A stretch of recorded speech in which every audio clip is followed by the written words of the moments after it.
everybody, it's Alexa here from Once Upon a Chapter, and I'm here today to do my November TBR pile.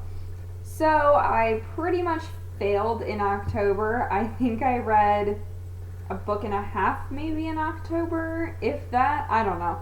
I didn't read very much. I really don't know what my problem is. I guess I've gotten addicted to Netflix lately.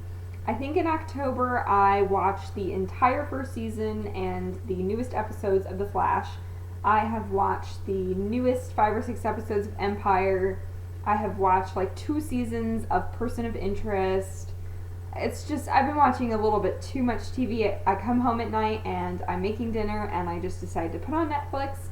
And Netflix is really bad because it just goes on to the next episode and the next and the next. And eventually it asks if you want to continue watching, and by that point, you just kind of invested in the episode, so you just say yes, and so it just keeps playing and playing and playing until you stop it. So I feel like Netflix has gotten me in some trouble, and that's what's kept me from reading. So, I'm not unhappy with what I read in October. I liked what I did manage to read in October, but I'm hoping I can read a little bit more. So let's just dive into the books that I want to read and get to that. I don't have a particularly high number of books, but the books that I am going to try and read in November, they're a little bit longer, so I'm going for a short book count but long page count this month. Excuse me. We'll see if that works out. So a book that I did not get to in October that I was kind of upset that I didn't get to it is Siege and Storm, second book in the Grisha trilogy. Everybody has really been talking about Six of Crows lately. And although Six of Crows is the first in a different series by her, I kind of feel like you should read this series first because people say it's set in the same world, but it's about like a completely different cast of characters and things like that. But if it has some of the same world or, characters from this one and that one, I don't really know because I haven't read a description on Six of Crows because I'm trying not to ruin it for myself or ruin anything in this for myself. But I would really love to read Siege and Storm to kind of continue on with the series. But this is kind of a chunkier book. I mean, let's see how many pages are on here.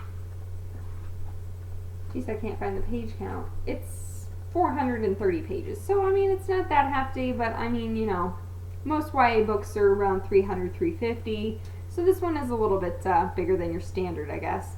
So I would like to read this one. That's my first pick of the month.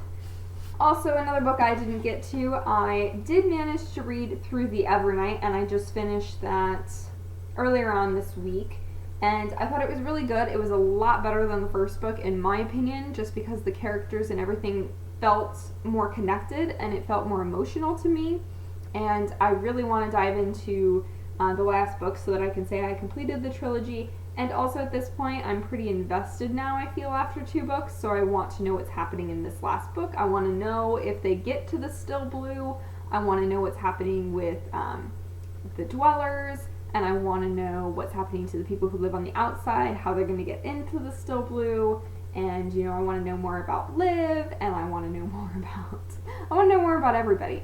I'm pretty invested at this point, and I found that I read Through the Evernight really quickly. Like, I read 100 pages of it one night, and then 2 nights later I had the day off work, so I basically read the rest of it in just a few hours after that. So I basically read the book in just a few hours here and there over the course of like 3 days, and it was a really fast read for me. I didn't want to put it down, so I'm really excited to dive into this one so that I can wrap up a series, which of course is a great thing to do, especially with the year almost coming to a close, but also find out what happens.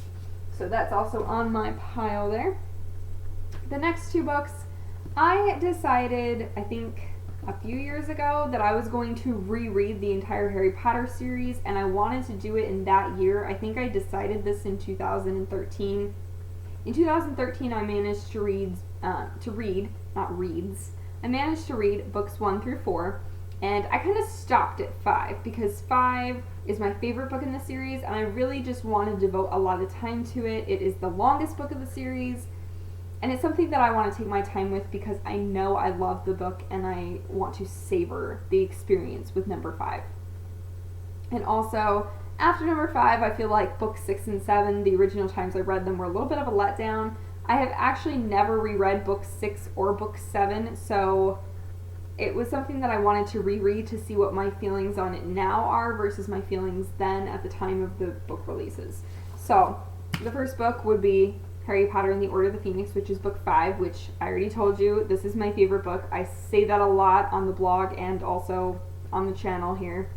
So I really want to just take my time with this. That's kind of why this is only book 3 on my TBR. I want to take my time with this, and also it's a very chunky book, so it's going to take a while to get through because I just want to savor it. I love this story. It's my favorite of the whole series, so I want to spend some time on it.